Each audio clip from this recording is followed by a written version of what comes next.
High friends, the good witch ராமாவோட third part தான் பார்க்க போகிறோம். டூஹி, உனக்கு ஸ்ட்ரோக் வந்திருக்கு. எதுக்காக நீ ரொம்பவே அதிகமாக வேலை பார்த்த? அதனால தான் உனக்கு இப்படி ஆயிடுச்சு. டாக்டர் உனக்கு எமர்ஜென்சி சர்ஜரி பண்ண போகிறாங்க. உன்னோட ரத்தத்தை எடுப்பாங்க. உனக்கு சரியாயிடும், தைரியமாக இருன்னு சொல்லுவாங்க. டூஹி அக்கான்னு சொல்லவும், ஆமாம் நான் தான், உனக்கு ரொம்பவே வலிக்குது தானே, கொஞ்சம் நேரம் பொறுத்துக்கோ, உனக்கு சரியாயிடும்னு சொல்லுவாங்க. நான் உங்ககிட்ட ஒரு ஃபேவர் கேட்கணும். நாளைக்கு 1 மணிக்கு ஸ்கை கார்டனுக்கு என்னோட ட்ரெஸ்ஸை போட்டு போ. அங்கே ஒருத்தவங்க வருவாங்க. ஒன்று நான் நினச்சி உங்ககிட்ட ஒன்று கொடுப்பாங்க. அதை மறக்காம வாங்கிடு. என்னோட வாழ்க்கையே அதில் தான் அடங்கி இருக்கு. யாருக்குமே எனக்கு உடம்பு சரியில்லைன்றது தெரியவே கூடாது. ஹாஸ்பிட்டலில் உன்னோட பேரில் என்னை அட்மிட் பண்ணு. எனக்கு உடம்பு சரியாகிற வரைக்கும் இதை நீ பண்ணுவேன்னு எனக்கு சத்தியம் பண்ணி கொடுன்னு கேட்பாங்க. சன்னிக்கு என்ன பதில் சொல்றதுன்னே தெரியாது. தயவு செய்து எனக்காக பண்ணுன்னு சொல்லுவாங்க. ஆப்ரேஷனுக்கு டைம் ஆனதால கூட்டு போயிடுவாங்க. சன்னி பதட்டத்தோடய வெயிட் பண்ணிட்டு இருப்பா. ஆப்ரேஷனுக்கு நடுவில் டாக்டர் வந்து அவங்களுக்கு ரத்த கசிவு அதிகமாக ஏற்பட்டிருக்கு. எந்த இடத்துல கசிவு ஏற்பட்டிருக்குன்றதை எங்களால் இன்னும் கண்டுபிடிக்க முடியல. அதனால ஆப்ரேஷன் இன்னும் டிலே ஆகும்னு சொல்லிட்டு போயிடுவாரு. சன்னிக்கு ரொம்பவே கஷ்டமா இருக்கும். என்னோட வாழ்க்கையே இதுல தான் அடங்கி இருக்கு. என்னோட இடத்துல நீ அங்க போவதோட என்ன மாதிரியே கொஞ்ச நாளைக்கு முன்னாடின்னு சொல்லியிருந்திருப்பாங்க இல்லையா, அதெல்லாம் யோசிச்சு பார்த்துட்டு டூஹியோட வீட்டுக்கு போயிட்டு அவங்களோட யூனிஃபார்ம், சூட் கேஸ் எல்லாத்தையும் எடுத்துட்டு பதட்டத்தோடய ரெடி ஆயிட்டு இருப்பாங்க. டூஹியா மாதிரி வெளில வரும்போது கையை நல்லா இடிச்சுக்குவாங்க. சீக்கிரமா போகணும்னு சொல்லி ஓடிக்கிட்டு இருப்பாங்க. டாக்ஸில கம்பெனிக்கு வந்து ஹேர் ஸ்டைல், ட்ரெஸ் எல்லாத்தையும் சரி பண்ணிட்டு இருப்பாங்க. டூஹி ஸ்கை கார்டனுக்கு தானே போக சொல்லியிருந்திருப்பாங்க. அதனால எத்தனாவது ஃப்ளோர்ல இருக்குன்றத கண்டுபிடிப்பாங்க. 7வது ஃப்ளோர்ல இருக்குன்னு தெரிஞ்சதும் உள்ள போகலான்ட்டு பார்த்தா ஐடி கார்டை ஆக்சஸ் பண்ற மாதிரி இருக்கும். ஐடி கார்டை தேடி கண்டுபிடிச்சி என்கிட்டயும் ஐடி கார்டு இருக்கேன்னு கியூட்டா எக்ஸ்பிரஷன் கொடுத்துட்டு இருப்பாங்க. ஐடி கார்டை ஸ்கேன் பண்ணா ஒர்க் ஆகாது. ஏன் இது ஒர்க் ஆக மாட்டேங்குதுன்னு கேட்டுட்டு இருப்பாங்க. நீங்க இந்த பக்கம் போகணும்னு சொன்னதும் ஸ்வைப் பண்ணிட்டு ஒர்க் ஆயிடுச்சுன்னு சொல்லிட்டு இருப்பாங்க. லெஃப்ட் க்ளோஸ் ஆக போற நேரம் அதிரடியா உள்ள போயிட்டு இருப்பாங்க.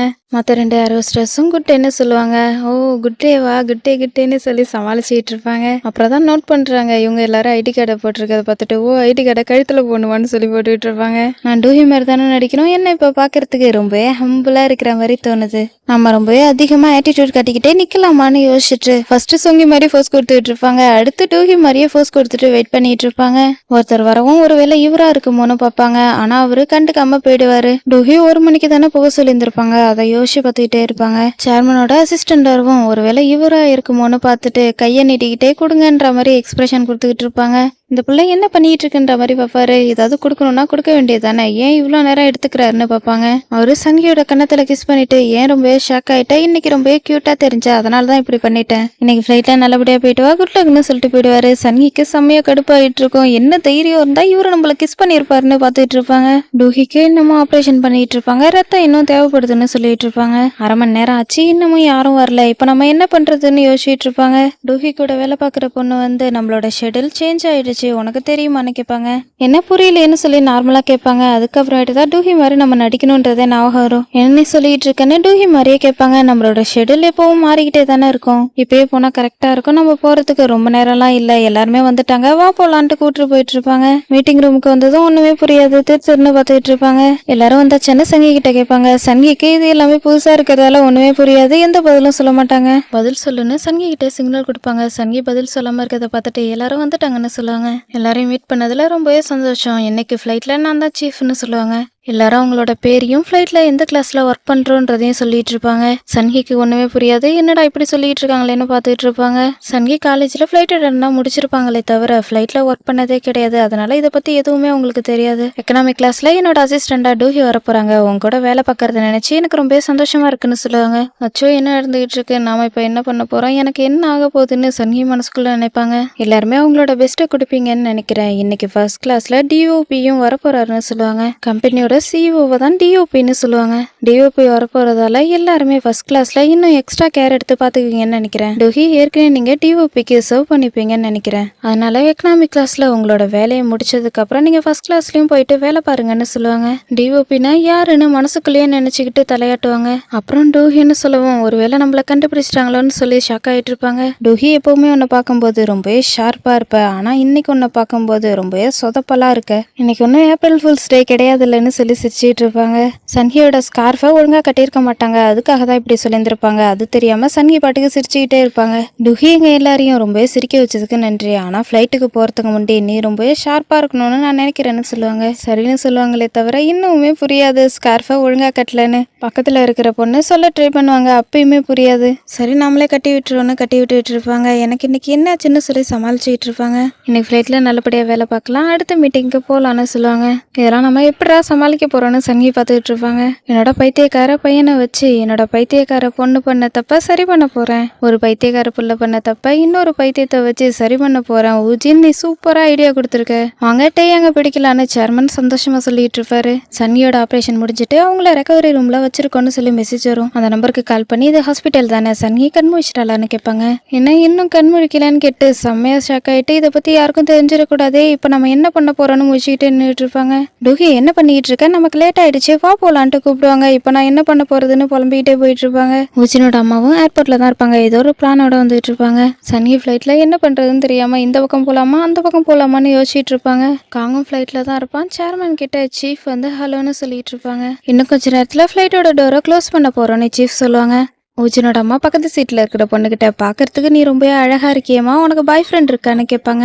சீஃப் லைட்டோட டோரை க்ளோஸ் பண்ணுவாங்க. சன்னி இன்னுமே என்ன பண்றதுன்னு தெரியாம முடிச்சுட்டு இருப்பாங்க. சீஃப் கால் பண்ணி எல்லாத்தையுமே செக் பண்ணிட்டீங்களான்னு மற்ற 2 கேபின்லயுமே கேட்பாங்க. எல்லாத்தையும் செக் பண்ணியாச்சு, கிளியரா இருக்குன்னு சொன்னதுக்கு அப்புறம் கேப்டனுக்கு கால் பண்ணி இப்ப ஃபிளைட் ரெடியா இருக்கு, நீங்க டேக் ஆஃப் பண்ணலாம், குட் லக்னு சொல்லுவாங்க. ஃபிளைட்டை ஸ்டார்ட் பண்ணதும் என்ன கூட்டு போகாதீங்க, இங்கே விட்டுருங்கன்ற மாதிரி ஜன்னல் வழியா பார்த்துட்டு இருப்பாங்க. டாக்டர் டூஹியை செக் பண்ணிட்டு போவாரு. இன்னுமே டூஹி கண் முழிச்சிருக்க மாட்டாங்க. சன்னியோட கோமா வந்து சன்ஹி எங்க இருக்கன்னு கேட்பாங்க. பாப்பா வந்ததும் உன்னோட அம்மா எங்க ஃபுட் ட்ரக் வாங்கறதுக்காக கொடுத்து இந்த ஆர்டரை அவ கேன்சல் பண்ணிட்டாளேன்னு கேட்பாங்க. அம்மாவா பாட்டி என்னாச்சுன்னு பாப்பா கேட்பா. உன்னோட அம்மா ஃபுட் ட்ரக் வாங்கறதுக்கு காசு இல்லைன்னு அந்த ஆர்டரை கேன்சல் பண்ணிட்டா, இப்போ அதுக்காக பெனால்ட்டி கட்டியே ஆகணும். அவ இப்ப எங்க இருக்கான்னு கேட்பாங்க. எனக்கு தெரியலையே, அவங்க எங்க இருப்பாங்கன்னு எனக்கு தெரியலன்னு பாப்பா சொல்லுவா. எனக்கு இதெல்லாம் பார்த்து செம்மையா கடுப்பாயிட்டு இருக்கு, என்ன பண்ணி வச்சிருக்கான்னு பாறேன். அவ ஏஞ்சல் மாதிரி நடிச்சுட்டு இருக்கா, உண்மையாவே ஏஞ்சல் ஆகணும்னு நினைக்கிறா போல. இதுதான் அவளோட ஆசைனா அதை நிஜமாகத்துக்கு நான் உதவி பண்றேன், நான் அவளுக்கு ரெக்க கொடுக்குறேன், அப்பதான் அவ இந்த உலகத்தை விட்டு போக முடியும். எங்க போனா இவ சன்யி சன்யின்னு சொல்லி கத்திக்கிட்டு இருப்பாங்க.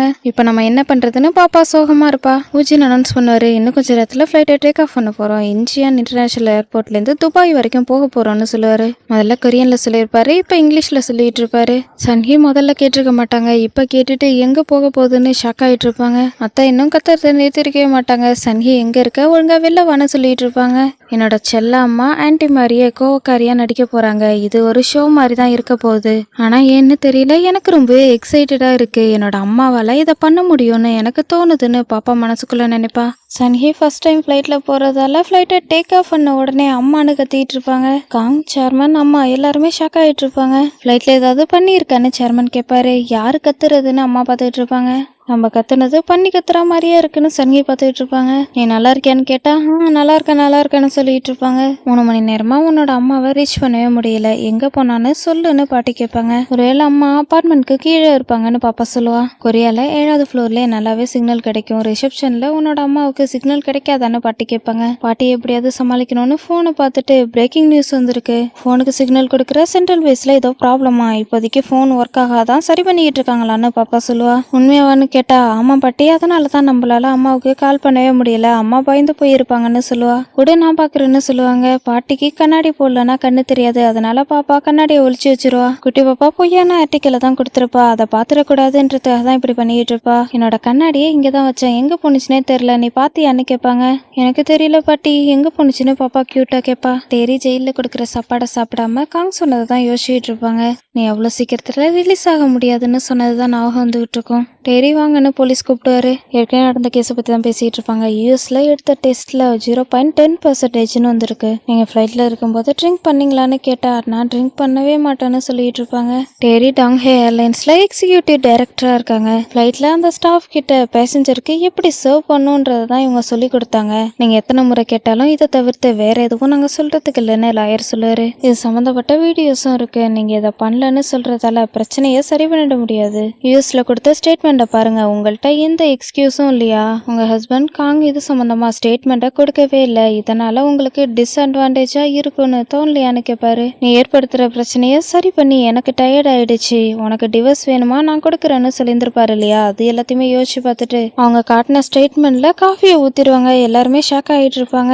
டெரி எப்போதும் போல சைக்கத்தனமா தான் பண்ணிட்டு இருப்பாங்க. அவங்களோட லாயருக்கே இதெல்லாம் பார்க்கும்போது கடுப்பாகிட்டு இருக்கும். நம்ம பேக்டாட் வரைக்கும் தானே போக போறோம், முதல்ல துபாய்க்கு போவோம், அதுக்கப்புறமேட்டுக்கு பேக்டாட் இருக்க போவோம் கன்ஃபார்ம் பண்ணுறதுக்காக தான் இப்படிலாம் கேட்டுட்டு இருப்பாங்க. நம்ம அவ்வளோ தூரம் போக போகிறோம்ல, ரொம்பவே நல்லா இருக்கும்னு சமாளிச்சுட்டு எப்போ நம்ம வீட்டுக்கு போக போகிறோம்னு கேட்பாங்க. உனக்கு இப்போ என்னாச்சு, ரொம்ப தூரம் போகிற ஃப்ளைட்னா உனக்கு தான் பிடிக்குமேனு அந்த பொண்ணு கேட்பாங்க. ஆமாம்மா, எனக்கு ரொம்பவே பிடிக்கும். ரொம்ப தூரம் போகிற ஃப்ளைட்னா எனக்கு ரொம்ப ரொம்ப பிடிக்கும். நம்ம எப்போ தான் திரும்ப வீட்டுக்கு போவோம்னு கேட்பாங்க. நம்மளோட ஷெடியூல் 7 நைட் 8 நாள். கரெக்டாக நம்ம புதன்கிழமெல்லாம் வீட்டுக்கு போயிடுவோம்னு சொல்லுவாங்க.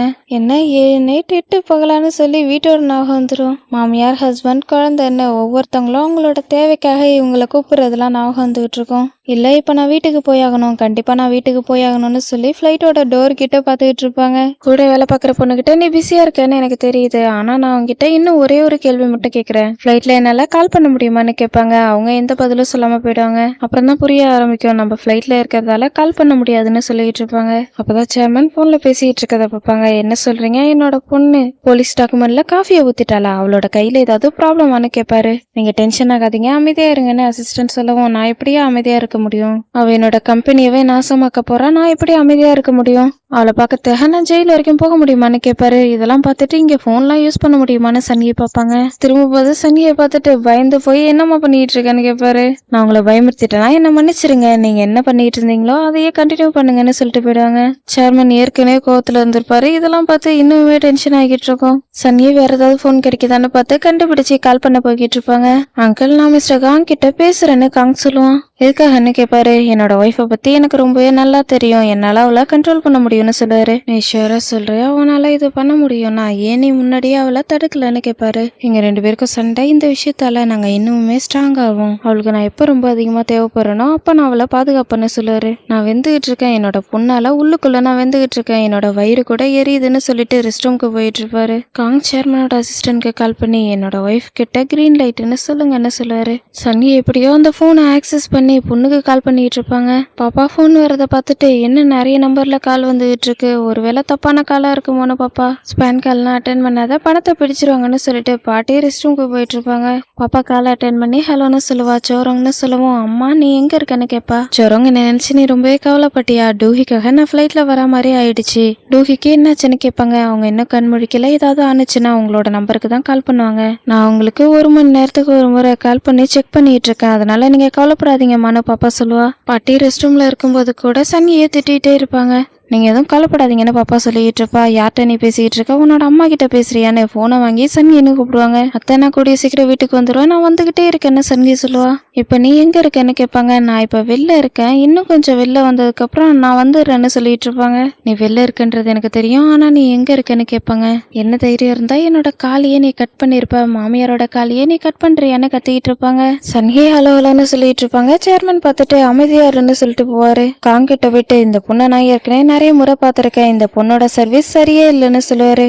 நான் என்னன்னு பாக்குறேன்னு சொல்லிட்டு சன்கி கிட்ட வந்து அவங்களோட பேட்ச்ல உள்ள நேமை பார்த்துட்டு, டூஹி நீங்க இப்ப வேலையில தானே இருக்கீங்கன்னு கேட்பாரு. ஆமா நான் வேலையில தான் இருக்கேன், ஆனா முக்கியமா ஒரு கால் பண்ண வேண்டியது இருக்குன்னு சொல்லுவாங்க. நீ கம்பெனியோட மாடல் தானே, கம்பெனிக்காக நீ ரிப்ரசன்ட் பண்ற, ஆனா நான் உன்னை பார்த்து டிசப்பாயிண்ட் ஆயிட்டேன், நான் யாருன்றது உனக்கு தெரியும்லன்னு கேட்பாரு. நீங்க யாருன்னு சன்கி கேட்பாங்க. நான் காங்மின் ஸ்ட்ராட்டஜிக் பிளானோட டைரக்டர்னு சொல்லுவாரு. அச்சோ இப்ப நம்ம என்ன பண்றது, என்னால டூஹிக்கு வேலை போயிடுமோன்னு யோசிச்சுட்டு பேசஞ்சர்னு சொல்லிட்டு, இல்ல டைரக்டர் காங் நான் உங்களை கோவப்படுத்திட்டேனா, என்ன மன்னிச்சிருங்க, இதுக்கப்புறம் நான் என்னோட பெஸ்ட்டை கொடுக்குறேன்னு சொல்லுவாங்க. இதே மாதிரி தேவையில்லாம கால் பண்ணிட்டு இருக்கிறது ரூல்ஸ் படி தப்பு, இதை பத்தி ஹியூமன் ரிசோர்ஸ் டிபார்ட்மெண்ட்ல ரிப்போர்ட் பண்றேன், இது உன்னோட எவல்யூஷன்ல ஆட் ஆகும், இந்த ஃபிளைட் போய் சேர்ற வரைக்கும் நான் உன்னை பாத்துக்கிட்டே இருப்பேன்னு சொல்லிட்டு போயிடுவாரு. இவர் எப்படியாவது சமாதானப்படுத்துறமேன்னு டைரக்டர் காங் நான் இதுக்கப்புறமேட்டுக்கு கால்லாம் பண்ணவே மாட்டேன், உங்களுக்கு ஏதாவது தேவைப்பட்டுச்சுன்னா என்கிட்ட சொல்லுங்கன்னு சொல்லுவாங்க. சன்கி சொல்றத காங் சுத்தமா கண்டுக்கவே மாட்டாரு. என்னது ஹியூமன் ரிசோர்ஸ் எவல்யூஷனான்னு சொல்லிட்டு செம்மையா ஷாக் ஆயிட்டு இருப்பாங்க. சோரங்கோட ஃபர்ஸ்ட் பர்த்டே அப்போ டூஹியோட வீட்டுக்கு வந்திருப்பாங்க. டூஹி பாத்டப்ல மயக்கம் போட்டு வந்திருக்கதை பார்த்துட்டு எழுந்துருன்னு சொல்லிட்டு இருப்பாங்க. டூஹி கண் முழிச்சதும் உனக்கு தண்ணினா பயம்னா அவங்கள்ட்ட சொல்ல வேண்டியதானே, எதுக்காக உன்னை நீ ஃபோர்ஸ் பண்ணி தண்ணிக்குள்ள போனான்னு கேட்பாங்க. எனக்கு நீச்சல் தெரியாதுன்றத ட்ரைனிங்ல அவங்களுக்கு தெரியப்படுத்தவே கூடாதுன்னு டூஹி சொல்லுவா. நீ பாத்டப்லயே மயக்கம் போட்டு விழுந்துட்ட ஃபிளைட் அட்டெண்டாவும் மாடலாவும் இருக்கிறது உன்னோட உடம்பை விட ரொம்பவே முக்கியமானதுன்னு நினைக்கிறியா, அப்பெல்லாம் கிடையாதுன்னு சொல்லுவாங்க. எனக்கு இது முக்கியம் தான், எந்த ஒரு கனெக்ஷனும் இல்லாம நம்ம சக்சஸ் ஆகணும்னா தைரியமா இருக்கிறது தான் ரொம்பவே முக்கியமானது, அடுத்தவங்களுக்கு ரைஸ் கேக் கொடுக்கறத தவிர உனக்கு உனக்கு வேற என்ன தெரியும்? என்னோட உயிரை விட என்னோட வேலை தான் எனக்கு ரொம்ப முக்கியம். உன்ன மாதிரி நான் எப்பவுமே ஆக மாட்டேன்னு சொல்லியிருந்திருப்பாங்க. கவனமாரு, எனக்கு என்னோட வேலை முக்கியம்தான். டூஹிக்கு ஃப்ளைட் அட்டெண்டா இருக்கிறது ரொம்பவே முக்கியமானது. அதனால ஒழுங்கா வேலை பார்க்கணும்னு சொல்லிட்டு போயிட்டு இருப்பாங்க. என்னோட பையனோட புருவம் பாதி நிலா மாதிரி ஷார்ப்பா இருக்கும். இவனை மாதிரி இருக்கிற பசங்க ஒய்ஃப் கிட்ட ரொம்பவே நல்லபடியா நடந்துக்குவாங்க. இவனோட பர்சனாலிட்டி கூட ரொம்பவே நல்லா இருக்கும். ஒருத்தவங்க டிரைவ் பண்ணும்போது அவங்களோட பர்சனாலிட்டி வெளில வரும்னு சொல்லுவாங்க. இந்த ஃப்ளைட்ல போறது உனக்கு எப்படி ஃபீல் ஆகுது? ரொம்பவே சாஃப்டா இருக்குல்ல? அவனுக்கு கல்யாணம் ஆனதுக்கு அப்புறம் அவனோட குடும்பத்துக்கிட்ட கூட ரொம்பவே ஜென்டலா நடந்துக்குவான். போதும், நம்ம இதோட பேசுறதை நிறுத்திக்கலாம். என்னோட பையனை நீ பார்க்கணும்னு நினைக்கிறியான்னு கேட்பாங்க. நானா பார்க்கறேன்னு அந்த பொண்ணு சொல்லுவாங்க. சன்னி அந்த பக்கமா வரவும் கூப்பிடுவாங்க. டூஹி மாதிரியே நம்ம வேலை பார்க்கணும், நல்லபடியா வேலை பார்க்கணும்னு மனசுக்குள்ளேயே நினைச்சுக்கிட்டு, மேம் உங்களுக்கு நான் என்ன உதவி பண்ணணும்னு கேட்பாங்க. அம்மா சன்கியோட காதுல எதையோ சொல்லுவாங்க. நெக்ஸ்ட் சைட்லேயே கோக்பீட்க்கு வெளில கதவு தட்டிட்டு இருப்பாங்க. முஜின் அப்பாவும் ஷாக் ஆகிட்டு பார்த்துட்டு இருப்பாங்க. இன்டர்ஃபோனை யூஸ் பண்ணுங்கன்னு சொல்லுவாரு. சன்னி வந்ததும் என்ன இன்ட்ரடியூஸ் பண்ண போறாங்களான்னு கேட்பாரு. உங்க அம்மா அழகான பொண்ணுகிட்ட உங்களை இன்ட்ரடியூஸ் பண்ணணும்னு நினைக்கிறாங்க. அதுக்காக உங்களோட ஒரு நிமிஷத்தை எடுத்துக்கணும்னு நினைக்கிறாங்கன்னு சொல்லுவாங்க. அப்பா அம்மாவும் ஃப்ளைட்ல இருக்காங்கன்றது உங்களுக்கு தெரியுமான்னு உஜின் கேட்பாரு. நான் ஜெர்மனியோட ஹெட் ஆக போறதால கூடிய சீக்கிரம் நான் ரிட்டையர் ஆக போறேன். அதனால உன்னோட அம்மா செலிப்ரேட் பண்ணலான்னு நினைச்சிருப்பாங்கன்னு சொல்லுவாரு. நீங்க 2 பேரும் என்கிட்ட இருந்து ஏதாவது மறைக்கிறீங்களான்னு கேட்டா, அப்பெல்லாம் எதுவுமே இல்லையே. ஆனா உன்னோட அம்மா உனக்கு கல்யாணம் பண்ணி வைக்காம விட மாட்டாங்கன்னு சொல்லுவாரு. சரி, அவங்கள நான் விட்டு கொடுக்க வைக்கிறேன்னு சொல்லிட்டு டூஹி டூஹின்னு கூப்பிடுவாரு. அவங்க கண்டுக்காம இருக்கிறத பார்த்துட்டு டூஹின்னு கூப்பிடுவாரு. சொல்லுங்கன்னு கேட்பாங்க. நீங்க சீனியர் ஃபிளைட் அட்டெண்டன்ட் தானே? பர்சனல் ரீசனுக்காக பைலட் வெளில வந்தாருன்னா அவரை வேலையை விட்டு தூக்கிடுவாங்கன்றது உங்களுக்கு தெரியும்லன்னு கேட்பாரு. எனக்கு இது நல்லாவே தெரியும். எனக்கு தெரியாத விஷயங்களை தவிர மத்த எல்லாமே எனக்கு தெரியும்னு சொல்லுவாங்க. அந்த பேசஞ்சர் கிட்ட தயவு செய்து இதை சொல்லுங்க, இது ஒன்றும் டாக்ஸியோ ஹோட்டலோ கிடையாது. 300 பேர் இருக்கிற ஃபிளைட். பொண்ணுகிட்ட பேசணுன்றதாக கோக்பீட்டை விட்டு பைலட் வெளில போனாருன்னா அந்த பைலட்டையும் எதுவும் பேசாம அமைதியா இருந்த கேப்டனையுமே வேலையை விட்டு தூக்கிடுவாங்க. வீட்டுல அவங்க மட்டும் சம்பாதிக்கிறவங்களா இருக்கக்கூடாதுன்னு நினைச்சாங்கன்னா ஒயினை சாப்பிட்டுட்டு தூங்க சொல்லுங்கன்னு சொல்லுவாரு. ஊஜின் சொன்ன அதே மாடுலேஷன்லயே சன்னி போயிட்டு சொல்லுவாங்க, இது ஒன்றும் ஹோட்டலோ டாக்ஸியோ கிடையாது. 300 பேர் இருக்கிற ஃபிளைட். ஒரு பொண்ணுகிட்ட பேசணுன்றதாக பைலட் கோக்பீட்டை விட்டு வெளில வந்தா அவரையும் அமைதியா இருந்த கேப்டனையும் வேலையை விட்டு தூக்கிடுவாங்க. வீட்டுல நீங்க மட்டும் வேலை பார்க்குறவங்களா இருக்கக்கூடாதுன்னு நினைச்சீங்கன்னா ஒயின் சாப்பிட்டு தூங்குங்க. இதை தான் அவரு சொன்னாருன்னு சொல்லவும் அந்த பொண்ணுக்கு முன்னே அம்மாவுக்கு ரொம்ப அவமானமா ஆயிடும். அழுகுற மாதிரி ஆக்ட் பண்ணிக்கிட்டு ஓடிட்டு இருப்பாங்க. சன்னி வந்ததும் இன்னுமே ஆக்டிங் போட்டுட்டு இருப்பாங்க. என்னோட பையன் என்ன புரிஞ்சுக்கவே மாட்டேங்கிறான், ரொம்பவே க்ரூயலா நடந்துக்கிறான், நான் என்ன பண்ணுவேன், எனக்கு ரொம்ப அவமானமா இருக்குன்னு சொல்லிட்டு இருப்பாங்க. அம்மா உண்மையாவே அழறாங்கன்னு நினைச்சு, நீங்க எதுவும் கவலைப்படாதீங்க, நான் உங்களோட பையனை கன்வின்ஸ் பண்ண ட்ரை பண்றேன், நீங்க அழாதீங்கன்னு சொல்லுவாங்க. உண்மையாவான்னு கேட்பாங்க. ஆமா, நீங்க உங்க பையன் மேல ரொம்பவே அதிகமா அன்பு வச்சிருக்கீங்க, அதனால தானே இதெல்லாம் பண்ணிக்கிட்டு இருக்கீங்க. பெத்தவங்க சொல்றத பசங்க தானே புரிஞ்சுக்கணும்னு சொல்லுவாங்க. அம்மாவுக்கு ரொம்ப ஹாப்பியா இருக்கும். பேட்ச்ல உள்ள நேம பார்ப்பாங்க. திரும்பவும் கோக்பீட்டோட கதவை தட்டி சாங்குஜின்னு சொல்லிட்டு இருப்பாங்க. கொஞ்ச நேரம் இருங்க வந்துருன்னு சொல்லிட்டு, நீ திரும்பவும் வந்துட்டியா? என்னோட குடும்ப விஷயத்துல நீ தலையிடாத, வேற எங்கேயாவது போயிட்டு இதே மாதிரி மேட்ச் மேக்கிங் பண்ணிக்கோன்னு சொல்லுவாரு. நான் உங்ககிட்ட ஒன்று சொல்லணும் வாங்கன்னு சொல்லி கையை பிடிச்சு இழுப்பாங்க. ஊஜினுக்கு செம்மையா ஷாக்கிங்கா இருக்கும். என்ன தைரியம் தான் நீ என்னோட கையை பிடிச்சப்ப, என்னோட பர்மிஷன் இல்லாம எப்படி நீ என்னோட கையை பிடிக்கலான்னு கேட்பாரு. முதல்ல என் கூட வாங்க, நீங்க டேட்டிங்லாம் போக வேணாம், முதல்ல உங்களை இன்ட்ரடியூஸ் பண்ணிக்கோங்க, அதுக்கப்புறமேட்டுக்கு மற்றதெல்லாம் பார்த்துக்கலாம். உங்க அம்மா இப்போ அழுதுகிட்டு இருக்காங்க, புரிஞ்சுதானே சொல்லி ஊஜினை இழுப்பாங்க. சனியை பிடிச்சு இழுத்து, ஏன் நீ என்னோட கையை விடவே மாட்டேங்கிற, என்னோட கையை நீ பிடிச்சிருக்க, எனக்கு இது பிடிக்கவே இல்லை, உனக்கு புரியலையா, என்னோட கையை நீ பிடிச்சிருக்க, விடு விடுன்னு சொல்லிட்டு இருப்பாரு. அமைதியா இருங்க, எனக்கு புரிஞ்சிச்சு, என் கூட வாங்கன்னு சொல்லுவாங்க. அதே நேரம் ஃபிளைட் ஷேக் ஆக ஆரம்பிச்சிடும். சனியை கீழே விழுந்துருவாங்க. ஊஜின் தூக்கி விடுவாரு. ஃபிளைட் ஷேக் ஆகிறதுல அவரோட மேலேயே விழுந்துகிட்டு இருப்பாங்க. அவரும் தூக்கி விட ட்ரை பண்ணிக்கிட்டே இருப்பாரு. திரும்ப திரும்ப ஷேக் ஆகிறதுல விழுந்துகிட்டே இருப்பாங்க.